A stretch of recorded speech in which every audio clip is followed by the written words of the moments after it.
July 23rd, 2024. The sea collar held my neck still as I lay in the hospital bed. I've heard stories of this happening, but I never thought it would happen to me. Most people view horseback riding as an extremely dangerous sport. But for me, it was my life. I grew up riding horses, and the most I ever got was a few scrapes and bruises. But this fall was different. It was 2 weeks before my county fair. The day was warm and sunny, and I couldn't wait to show my horse Raven at the fair. Raven was dark brown, with a black mane and tail. She was tall and slim, and we'd become a beautiful team. On this particular day, we were going to ride at a 4-H members arena to polish our skills up before the fair. What if? It's a common phrase that fear uses. What if I had done something differently? What if I had paid more attention? What if I had called it a day? Once this phrase enters our mind, it allows us to run through all of the possibilities of what could happen and what might go wrong. Sometimes these what-ifs can make us focus more on what fear says rather than what God says. But God tells us, even if. Even when faced with challenging circumstances, God is ever-loving and is always present. Even if, by Grace Wilbur. A true story about a young woman who stared death in the face and said, even if, God is still good. Are you ready for fair, girl? It's only 2 weeks away, can you believe it? I looked down at Raven and saw that she was holding her head abnormally high. This wasn't like her. Why are you holding your head so high? Come on, we worked on this. Our 4-H leader was standing in the middle of the arena. All right, guys, let's get your horses turned up. This is our last practice before fair, so we have to make it count. Come on, Raven, please, just put your head down. I began to wiggle the reins, hoping that Raven would lower her head. But instead, she freaked out. She planted her feet and began to rush backwards into the horse that was behind us. I'm sorry, I'm really sorry. I don't know what's gotten into her today. My mom was watching from the outside of the arena. Just take a deep breath, sit deep in the saddle. It's going to help her relax. Right as I did so, our 4-H leader called out to us once more. I want everybody to bring their horses to a stop and side pass to the right. As I asked Raven to do so, she wriggled, standing up on her hind legs. I felt my body slide off the back of the saddle as I slammed into the ground. The sun was covered as I saw Raven's body barreling down towards me. There wasn't time. I was helpless to the force of Raven's body smashing down into my core.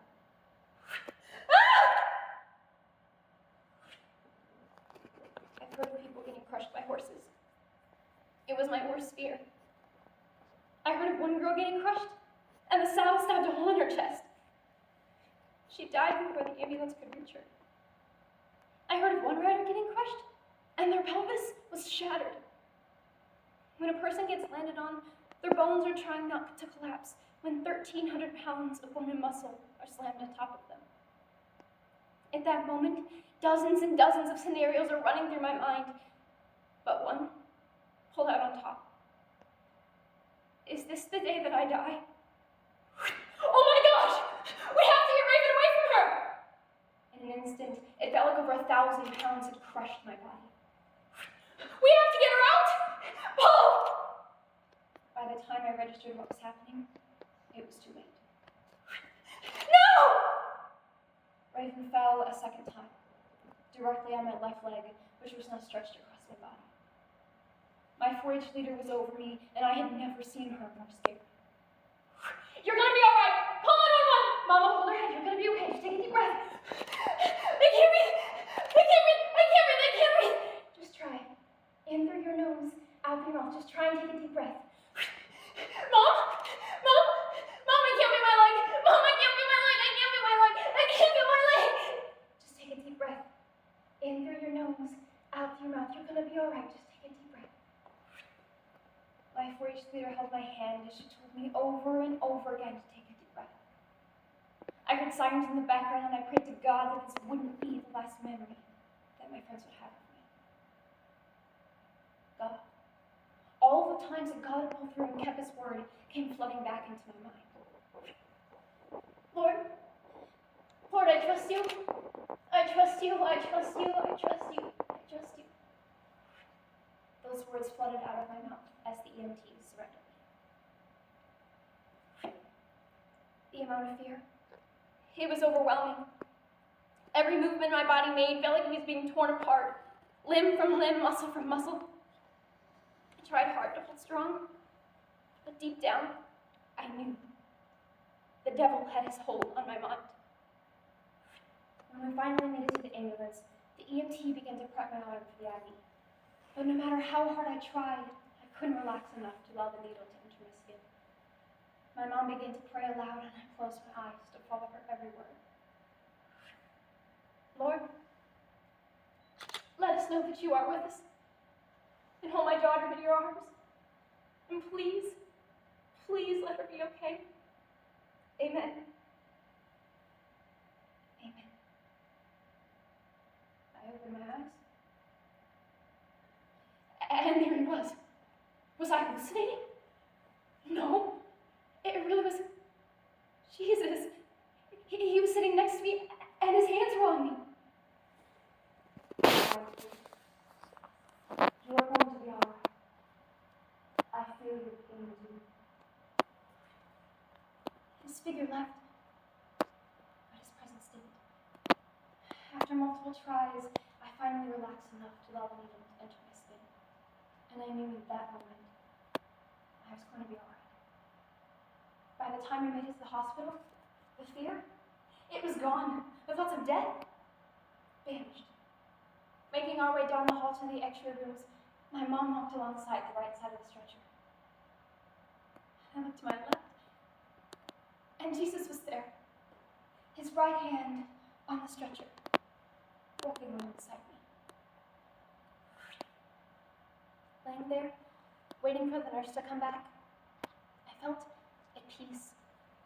The tests had been taken, and I was thinking about the Bible story of the crippled man. In Mark chapter 2, a crippled man was brought to Jesus because he couldn't walk. Jesus said, "Get up and walk." And the man rose and walked again. I knew that no matter what the doctor said, God had a plan, and he is still good. I finally heard a knock on the door. Well, all of your tests, they've come back negative. No internal bleeding and no broken bones. We can take the seat collar off of you now. And if you're strong enough tomorrow, you can go home.